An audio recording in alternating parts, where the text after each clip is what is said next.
नमस्कार, आर्य न्यूज देख रहे हैं आप। मैं हूं आपके साथ पल्लवी सिंह। राजस्थान बुलेटिन की शुरुआत करेंगे, जहां ट्रांसफर और पोस्टिंग में पैसे लेने की बात पर अब सियासत चल रही है। आपको बता दें कि 5 दिन पहले ही लालसौड़ विधायक और मंत्री परसादी लाल मीणा ने विधायकों द्वारा कार्यकर्ताओं से पैसे लेने पर एक टिप्पणी की थी, और अब महिला और विकास मंत्री ममता भूपेश ने ट्रांसफर और पोस्टिंग में पैसे लेने के आरोप को सिरे से खारिज कर दिया है। मंत्री परसादी लाल मीणा ने 5 दिन पहले कार्यकर्ताओं के बीच विधायकों को नसीहत दी थी कि कार्यकर्ताओं से पैसे लिया तो वो धुआं उड़ा देंगे। अब गहलोत सरकार में कैबिनेट मंत्री और सिगराय से विधायक ममता भूपेश ने इशारों में कार्यकर्ताओं पर पैसे लेकर ट्रांसफर और पोस्टिंग कराने का आरोप लगा दिया है। भूपेश ने कहा है कि कई कार्यकर्ता अपने रिश्तेदारों के ट्रांसफर करवाते हैं और खुले मंच पर सबसे कहना चाहती हूं कि अगर मैंने किसी से भी पैसे लिए हों तो कोई साबित कर दे। यहां खाली कागज पड़े हुए हैं, अभी मंत्री और विधायक पद से इस्तीफा दे दूंगी। दौसा के सिकराय में शनिवार को कार्यकर्ताओं को महिला और बाल विकास मंत्री ममता भूपेश ने खरी खोटी भी सुनाई है। भूपेश ने कहा है कि गांव की एक महिला का फोन आया जिसने कहा है कि पति मास्टर है और ट्रांसफर के लिए 6 महीने से आपके कार्यकर्ता को पैसे दे रखे हैं, फिर भी काम नहीं हुआ। 90% उन कर्मचारियों से मैं खुद फोन पर ही बात करती हूं, उनमें से कई की सच्चाई सामने आ चुकी है और ये गलत बात है।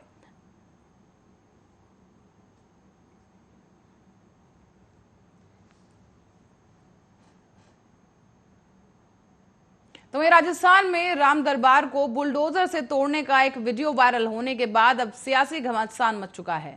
आपको बता दें कि बीजेपी ने इस मुद्दे को लेकर अब गहलोत सरकार पर तीखा हमला कर दिया है। रात का घूप अंधेरा, और ऐसे में इस अंधेरे में राजस्थान के सुजानगढ़ चुरू में राम दरबार को धराशाही कर दिया गया। पीडब्ल्यूडी ने जेसीबी से राम दरबार के गेट को ध्वस्त कर दिया, लेकिन एंट्री गेट पर लगी राम दरबार की मूर्ति तोड़ने का वीडियो जैसे ही वायरल हुआ, उसी के बाद से सियासी बवाल मच गया है। राजस्थान बीजेपी ने इसका एक वीडियो भी ट्वीट किया और ट्वीट करते हुए कहा कि सुजानगढ़ में गहलोत सरकार की निशाचरी करतूत, अंधेरी रात में भगवान राम और उनके दरबार की मूर्तियों पर गहलोत सरकार ने चलाया बुलडोजर। गहलोत जी ने नहीं भूलेंगे हम। तो वहीं भाजपा नेता दिया कुमारी ने इसे लेकर गहलोत सरकार की निंदा की और कहा कि राजस्थान की कांग्रेस सरकार के कुशासन में चूरू जिले के सुजानगढ़ में बुलडोजर से भगवान श्री राम और राम दरबार की मूर्तियों को अपमानपूर्वक गिराया गया है। करोड़ों नागरिकों की धार्मिक भावनाओं को आहत करने वाला ये कृत्य काफी शर्मनाक है।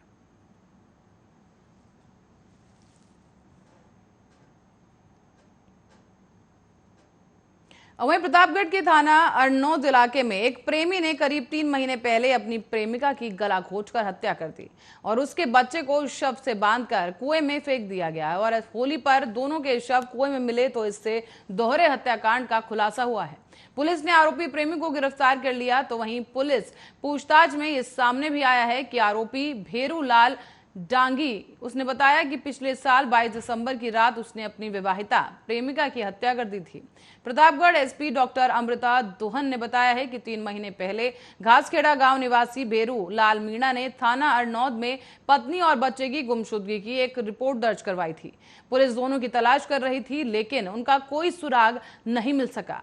ऐसे में होली के ही दिन साकथली खुर्द निवासी दुर्गा शंकर डांगी के कुएं में एक महिला और बच्चे की लाश जो है उसे मिली, जिसके बाद पुलिस को मामले की सूचना दी गई और मौके पर पहुंची पुलिस ने कुएं से पानी खाली करवाया और क्रेन की मदद से महिला और बच्चे के शव को बाहर निकाला गया। मृतका के पति भेरूलाल मीणा को सूचना देकर मौके पर बुलवाया और शव की पहचान के बाद पुलिस ने हत्या का केस दर्ज कर लिया है। तो वहीं पुलिस टीम ने मौके से सबूत जुटाकर इस मामले की जांच पड़ताल शुरू की और इसी दौरान मुखबिर की सूचना पर भेरूलाल डांगी को हिरासत में लिया गया। आपको बता दें कि सख्ती के साथ पूछताछ के बाद आरोपी ने आखिर अपना जुर्म कबूल कर लिया।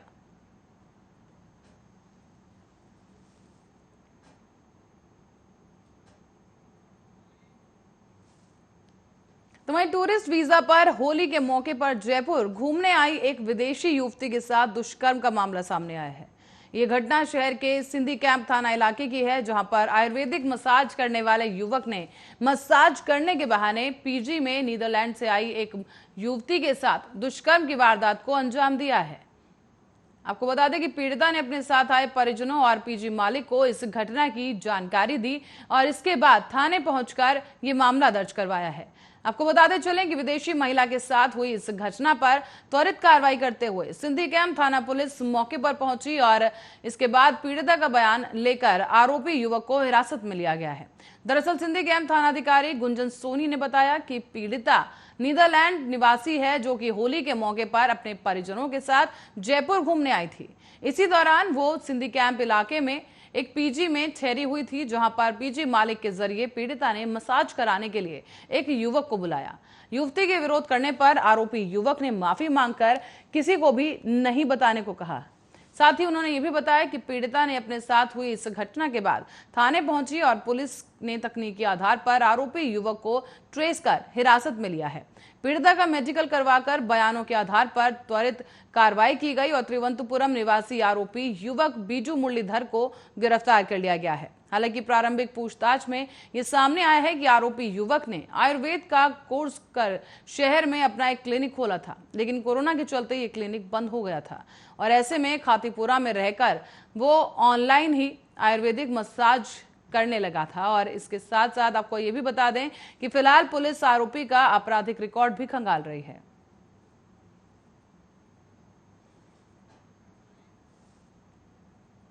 तो वहीं राजस्थान के सीएम अशोक गहलोत के बेटे और राजस्थान क्रिकेट संघ के अध्यक्ष वैभव गहलोत के खिलाफ महाराष्ट्र के नासिक के गंगापुर पुलिस स्टेशन में एक एफआईआर दर्ज की गई। नासिक के कारोबारी सुशील भालचंद्र पाटिल ने कोर्ट के जरिए ये मामला दर्ज करवाया है। इसमें वैभव के खिलाफ धोखाधड़ी का आरोप लगाया गया। दरअसल पाटिल ने यह आरोप लगाया कि महाराष्ट्र के नासिक में पर्यटन विभाग के ई टॉयलेट समेत दूसरे विभागों में टेंडर दिलाने के नाम पर उनके साथ 6 करोड़ 80 लाख की धोखाधड़ी हुई है। ऐसे में नासिक के गंगापुर थाने में 17 मार्च को वैभव गहलोत समेत 14 लोगों के खिलाफ यह मामला दर्ज करवाया गया है।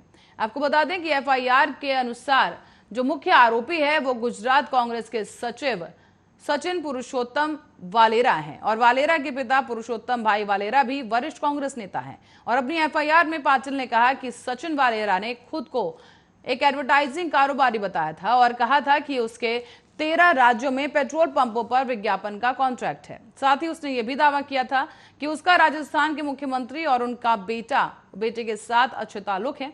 हालांकि राजस्थान सरकार के जो कथित टेंडर हैं उसकी बात की जाए तो कथित सर्कुलर सचिन ने दिखाए थे और इसके बाद पता चला कि वो सब फर्जी थे। पाटिल ने यह भी कहा कि उसने सचिन के बताए गए मुताबिक करीब 6 करोड़ 80 लाख रुपए बैंक खातों में ट्रांसफर किए थे। बाद में कई बार उसने सचिन से पैसों का तकाजा भी किया, लेकिन वो उसे टालता रहा और फिर उसके बाद फोन भी उठाने बंद कर दिए। इसके बाद ही पाटिल ने कोर्ट के जरिए सचिन को आरोपी बताकर उनके खिलाफ मामला दर्ज करवाया है। इन पर टेंडर के फर्जी दस्तावेज दिखाकर पैसा हड़पने और साजिश रचने का आरोप लगाया गया। इस पूरे मामले को लेकर वैभव गहलोत ने जवाब दिया और तमाम आरोपों को गलत बता दिया है।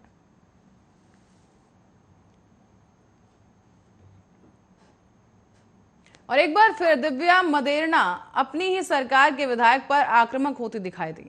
अब की बार उन्होंने यूथ कांग्रेस अध्यक्ष और विधायक गणेश गोघरा पर निशाना साधा है। उन्होंने कहा कि विधानसभा में कुछ भी हो सकता है। बता दें कि गणेश गोघरा ने घर आदिवासी को महुआ से बनी 12 बोतल शराब रखने की छूट देने की मांग की है। युवा कांग्रेस के प्रदेश अध्यक्ष और विधायक गणेश गोघरा ने 10 मार्च को ही विधानसभा में आबकारी की अनुदान मांगों पर बहस के दौरान आदिवासियों को महुआ से बनी शराब को रखने की छूट देने की मांग की थी। साथ ही आपको बताते चलें कि गोघरा ने सदन में यह भी कहा था कि आदिवासी इलाकों में आप अंग्रेजी शराब की दुकानें खोलकर उन्हें 1000 से 2000 रुपए वाली शराब खरीदवाना चाह रहे हो। आदिवासी पहले से ही गरीब हैं, उन्हें ये महंगी शराब बेचकर और गरीब बनाना चाहते हो। अब एक बार फिर मदेरणा ने यूथ कांग्रेस अध्यक्ष गोघरा के शराब के इस बयान पर उन्हें बीजेपी नेता और कई सोशल मीडिया यूजर्स ट्रोल करते नजर आए। इसके बाद अब उन्हीं की पार्टी की विधायक दिव्या मदेरणा ने उन पर कटाक्ष करने शुरू कर दिए। दरअसल कुछ सियासी जानकार इसके पीछे दिव्या की खींच को बता रहे हैं। हालांकि जानकारों का यह कहना है कि मदेरणा परिवार की वंशज दिव्या को राजनीतिक नियुक्तियों में पूरी तरजीह दिए जाने की आस थी, लेकिन गहलोत सरकार की ओर से उन्हें तरजीह नहीं दी गई और इसी के बाद से विधायक महोदया सरकार को घेरने का कोई मौका नहीं चूक रही।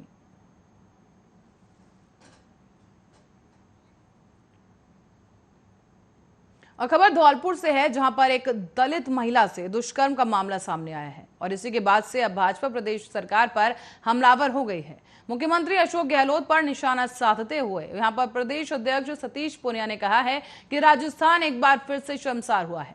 ऐसा लगता है कि कांग्रेस सरकार में अपराधियों का तालिबानी शासन है और ऐसे में धौलपुर में एक विवाहिता से और उसके बच्चों और पति के सामने ही गैंगरेप किया जाता है।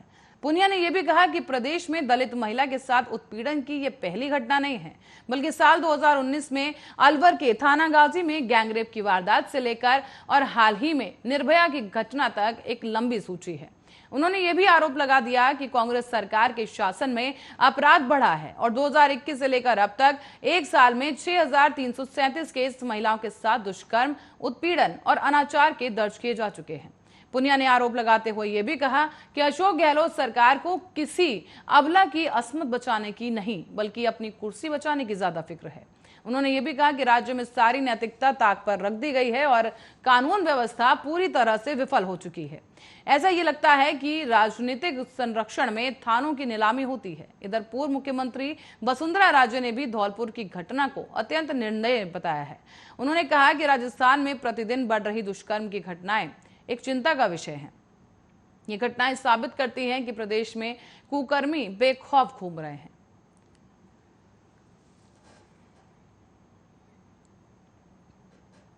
रुक करेंगे अगली खबर की ओर, जो कि श्रीगंगानगर से है, जहां पर एक 8 साल के बच्चे के साथ हैवानियत करने का मामला सामने आया है। दरअसल इस बच्चे के साथ पहले जमकर मारपीट की गई, इससे वो गंभीर रूप से घायल हो गया और उसके शरीर पर चोटों के गहरे निशान भी देखे। आरोपियों ने हैवानियत यहीं तक नहीं रोकी, उन्होंने बच्चे की जीभ भी काट दी। बच्चे के साथ इस तरह की क्रूरता किसने अभी तक नहीं देखी होगी और अब तक साफ भी नहीं हो पाया कि आखिर इसके पीछे कौन है। बीते 2 दिनों से ही पीबीएम के ट्रॉमा सेंटर में उसका इलाज चल रहा है।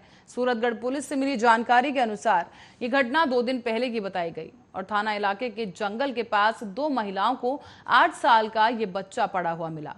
आपको बता दें, सूचना के आधार पर पहुंची पुलिस ने देखा कि बच्चे की सांसें चल रही थी और तत्काल प्रभाव से पुलिस ने कार्रवाई करते हुए उसे सूरतगढ़ अस्पताल लेकर पहुंचे और वहां पर गंभीर हालत होने के कारण उसे श्रीगंगानगर रेफर कर दिया गया।